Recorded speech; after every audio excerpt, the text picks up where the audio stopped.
તો વહાલા વિદ્યાર્થી મિત્રો, આજે આપણે ગાંધી જયંતિ વિશે નિબંધ જોવાના છીએ, તો ચાલો આપણો વિડિયો ચાલુ કરીએ।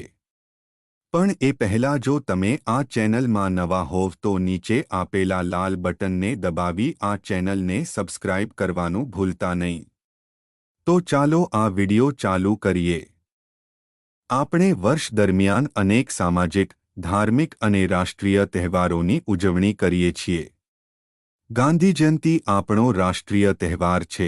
ગાંધી જયંતિનો તહેવાર દર વર્ષે 2 ઓક્ટોબરના દિવસે ઉજવાય છે। ગાંધી જયંતિ એટલે ગાંધીજીનો જન્મદિવસ। ઈસ 1869ના ઓક્ટોબરની 2 તારીખે આપણા રાષ્ટ્રપિતા ગાંધીજીનો જન્મ સૌરાષ્ટ્રમાં આવેલા પોરબંદરમાં થયો હતો। ગાંધીજી બાળપણમાં એક સામાન્ય બાળક હતા। સામાન્ય બાળકોની જેમ તેમનાથી પણ અનેક ભૂલો થઈ હતી, પરંતુ તેમનામાં હંમેશા સાચું બોલવાનો ગુણ હતો। તથા મારાથી આ ભૂલ થઈ ગઈ છે એની જાણ થયા પછી તેઓ તે ભૂલ ફરીથી ક્યારેય કરતા નહોતા। આ મહાન ગુણને લીધે જ તે જીવનમાં થતી ભૂલો સુધારી શક્યા અને મહાન બન્યા।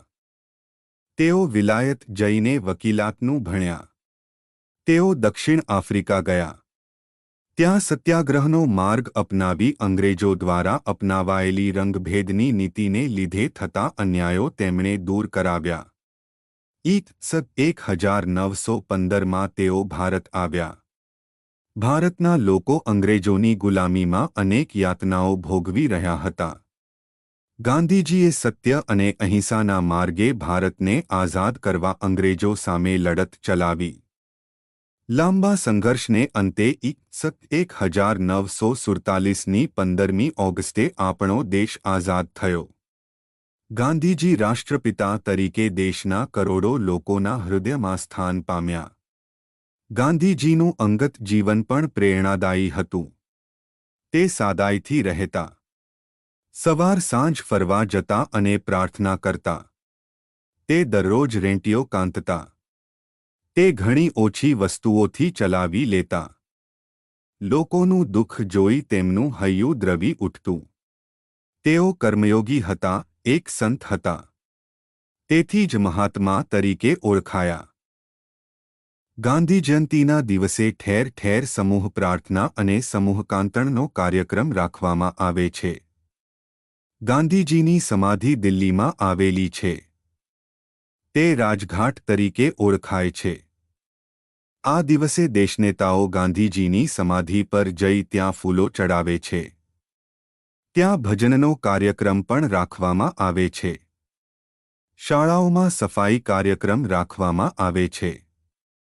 પ્રાર્થના સભામાં ગાંધીજીનું પ્રિય ભજન વૈષ્ણવજન તો તેને રે કહીએ ગવાય છે। ગાંધીજીના જીવન અને કાર્યો વિશે વક્તવ્યો આપવામાં આવે છે। કેટલાક સ્થળે ગાંધી સાહિત્યનું પ્રદર્શન પણ યોજવામાં આવે છે। ગાંધીજી 20મી સદીની શ્રેષ્ઠ પ્રતિભા છે। આપણે તેમના જીવનમાંથી પ્રેરણા લઈએ તેમજ સત્ય, અહિંસા, સાદાઈ અને સેવાના ગુણોને આપણા જીવનમાં ઉતારીએ। Thank you for watching this video. Please subscribe this YouTube channel for more videos.